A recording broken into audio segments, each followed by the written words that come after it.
Bismillahirrahmanirrahim. Assalamualaikum warahmatullahi wabarakatuh. Kami, perwakilan dari kelompok 1, akan mempresentasikan hasil diskusi dari kelompok kami. Yang anggotanya 1. Azifatul Nur Azizah, nomor induk mahasiswa 2052100111. 2. Cindy Nanda Nur Rahayu, nomor induk mahasiswa 2052100015. 3. Erlinda Nur Mitasari, nomor induk mahasiswa 2052100021. 4. Fitria Ismi Nur Azizah, nomor induk mahasiswa 2052100024. 5. Haidar Hilmi Afandi, nomor induk mahasiswa 2052100026. 6. Intan Wahyu Setiorini, nomor induk mahasiswa 2052100036. Bismillahirrahmanirrahim. Assalamualaikum warahmatullahi wabarakatuh. Perkenalkan, nama saya Intan Wahyu Setiorini dengan NIM 205210036. Baik, saya akan menjelaskan tentang pengertian sejarah, pertumbuhan, dan perkembangan ilmu akhlak. Secara etimologis, akhlak adalah bentuk jamak dari khuluq yang berarti budi pekerti, perangai, tingkah laku, atau tabiat.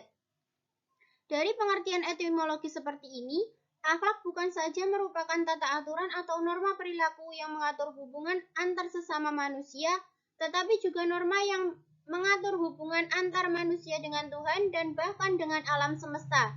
Sedangkan ilmu akhlak adalah ilmu yang menentukan batas baik dan buruk, terpuji dan tercela, tentang perkataan atau perbuatan manusia lahir dan batin. Jadi, ilmu akhlak adalah ilmu yang mempersoalkan baik buruknya amal. Mengenai sejarah pertumbuhan dan perkembangan ilmu akhlak dengan pendekatan religi yaitu: pertama, pertumbuhan dan perkembangan ilmu akhlak di luar ajaran Islam. Kedua, pertumbuhan dan perkembangan ilmu akhlak di dalam ajaran Islam. Ilmu akhlak di luar agama Islam. A. Akhlak pada masa Yunani. Dasar yang digunakan para pemikir Yunani dalam membangun ilmu akhlak adalah pemikiran filsafat tentang manusia dan bersifat filosofis yang bertumpu pada kajian secara mendalam terhadap potensi kejiwaan dalam diri manusia. B. Akhlak pada masa Nasrani. Menurut ajaran Nasrani, bahwa agama tersebut adalah bersumber dari akhlak, baik merupakan perbuatan yang disukai Tuhan dan begitu pun sebaliknya. C. Akhlak pada masa Romawi. Ajaran akhlak yang dibangun dari perpaduan antara ajaran Yunani dan ajaran Nasrani. Ilmu akhlak di dalam ajaran Islam. Akhlak adalah bagian syariat Islam, bagian dari perintah dan larangan Allah SWT. Agama Islam mengandung ajaran yang menuntun umat kepada kebahagiaan dan kesejahteraan. Semua terkandung dalam ajaran Al-Quran yang diturunkan oleh Allah SWT. Islam memiliki tokoh yang sangat berpengaruh dalam perkembangan ilmu akhlak dalam ajaran Islam, yaitu 1. Nabi Ibrahim alaihissalam, 2. Nabi Nuh alaihissalam, 3. Nabi Lut alaihissalam, 4. Nabi Ayub alaihissalam, 5. Nabi Musa alaihissalam, 6. Nabi Isa alaihissalam, 7. Nabi Muhammad SAW. Cukup sekian penjelasan dari saya. Terima kasih. Wassalamualaikum warahmatullahi wabarakatuh. Assalamualaikum warahmatullahi wabarakatuh. Perkenalkan, nama saya Delmi Afandi, NIM saya 2052100026. Di sini saya akan menerangkan tentang sejarah pertumbuhan dan perkembangan ilmu akhlak sebelum Islam. Yang pertama, bangsa Arab pada zaman jahiliyah tidak ada yang menonjol dalam segi filsafat, sebagaimana bangsa Yunani, disebabkan karena penyelidikan akhlak terjadi hanya pada bangsa yang sudah maju pengetahuannya. Sekalipun demikian, bangsa Arab waktu ini ada yang mempunyai ahli-ahli hikmah yang menghidangkan syair-syair mengandung nilai-nilai akhlak. Yang kedua, tokoh-tokoh ahli hikmah yang menghidangkan syair yang mengandung nilai-nilai akhlak. Dari Aksan Ibnu Syaif menerangkan, jujur adalah pangkal keselamatan, dusta adalah merusakkan, kejahatan adalah merusakkan. Ketelitian adalah sarana menghadapi kesulitan, dan kelemahan adalah penyebab kehinaan. Penyakit pikir adalah nafsu, dan sebaik-baik perkara adalah sabar. Baik sangka merusak dan buruk sangka adalah penjagaan. Dari Amr ibnu al-Ahtam menerangkan, sesungguhnya kikir itu merupakan perangai yang akurat untuk lelaki pencuri. Bermurahlah dengan cinta, karena sesungguhnya diriku dalam kehidupanku suci, dan tinggi adalah orang yang belah kasih setiap orang yang mulia. Akan takut mencelamu, dan bagi kebenaran memiliki jalan sendiri bagi orang yang baik.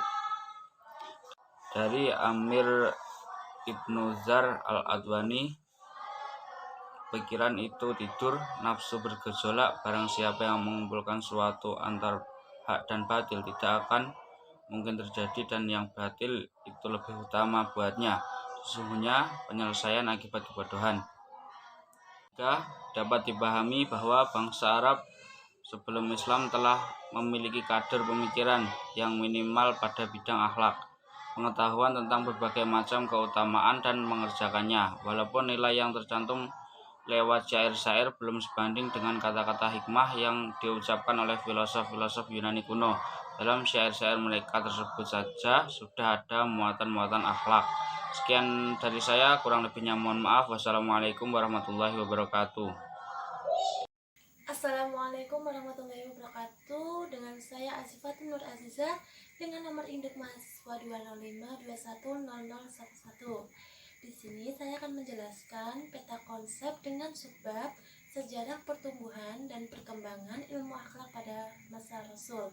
Yang pertama ada sejarah ilmu akhlak, sumber ajaran ilmu akhlak, pengertian ilmu akhlak, serta tokoh-tokoh yang berpengaruh dalam perkembangan ilmu akhlak yang tercatat di dalam Al-Quran.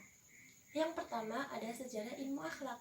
Sejarah pertumbuhan ilmu akhlak yaitu suatu peristiwa perkembangan pengetahuan tentang budi pekerti atau tingkah laku seseorang melalui berbagai macam metode yang disusun secara sistematis dari zaman ke zaman. Sejarah ilmu akhlak adalah sejarah yang mempelajari batas antara baik buruk, antara terpuji dan tercela, tentang perkataan dan perbuatan manusia secara lahir dan batin, dan sudah ada sejak zaman Nabi Adam alaihissalam hingga sekarang. Yang kedua ada sumber ajaran ilmu akhlak.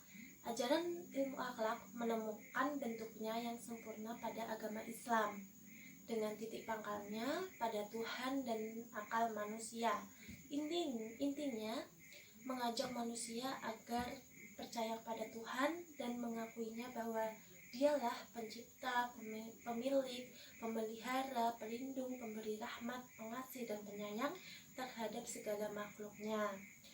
Ajaran ilmu akhlak dalam Islam bersumber dari Al-Quran dan Sunnah Rasulullah SAW. Yang ketiga ada pengertian ilmu akhlak. Ilmu akhlak adalah ilmu pengetahuan yang menjelaskan arti baik buruk, apa yang sebenarnya harus dilakukan, tentang tujuan hidup yang berdasarkan pada Al-Quran dan hadis. Yang terakhir ada tokoh-tokoh yang berpengaruh di dalam perkembangan ilmu akhlak yang tercatat di dalam Al-Quran. Di antaranya adalah Nabi Muhammad SAW, Nabi Musa alaihissalam, Nabi Nuh alaihissalam, Nabi Ayub alaihissalam, dan Nabi Isa alaihissalam. Yang pertama ada Nabi Muhammad SAW.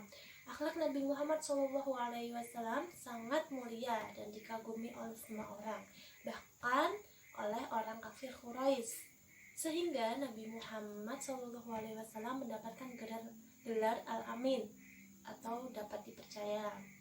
Nah, akhlak Nabi Muhammad SAW sebagai ayah dari anak-anaknya, suami dari istri-istrinya, komandan perang, mubalik, imam, hakim, pedagang, petani, dan penggembala, serta lain sebagainya merupakan akhlak yang harus kita teladani. Yang kedua ada Nabi Musa alaihissalam. Nabi Musa alaihissalam adalah seorang nabi yang sejak lahir telah dibuang oleh ibunya. Karena pada masa itu jika ada seorang bayi laki-laki lahir, kemudian Fir'aun mengetahuinya, maka ia akan segera membunuhnya. Nah, pada akhirnya Nabi Musa alaihissalam menjadi anak angkat Fir'aun dikarenakan permintaan dari istrinya untuk mengangkat sebagai anaknya. Akhlak Nabi Musa alaihissalam sangat penting untuk ditiru.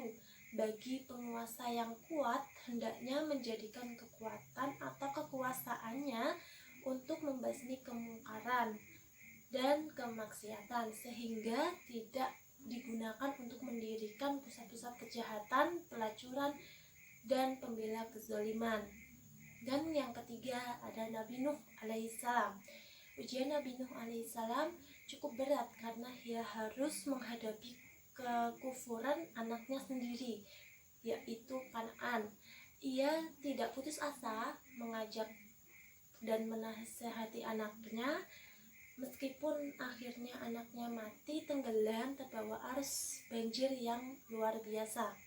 Kisah tersebut adalah teladan bagi kita sebagai orang tua nantinya untuk terus membimbing anak, dan sebaliknya anak yang membimbing orang tua agar bersama-sama masuk surga. Yang keempat ada Nabi Ayub alaihissalam. Nabi Ayub alaihissalam adalah nabi yang sangat sabar karena ia diberi penyakit kulit yang cukup lama, dan istrinya pun merawat dengan sabar.